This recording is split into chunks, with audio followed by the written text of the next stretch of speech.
lấy níu cành còn ấy cầm bên trên với một cuộn to rồi còn níu cái gì nữa em. Thằng Quang Anh cái sáng thì lấy một cuộn to lên vườn 6 rồi.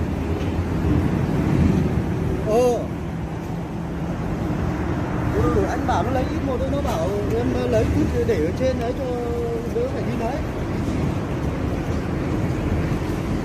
Không biết cái đấy là do nó.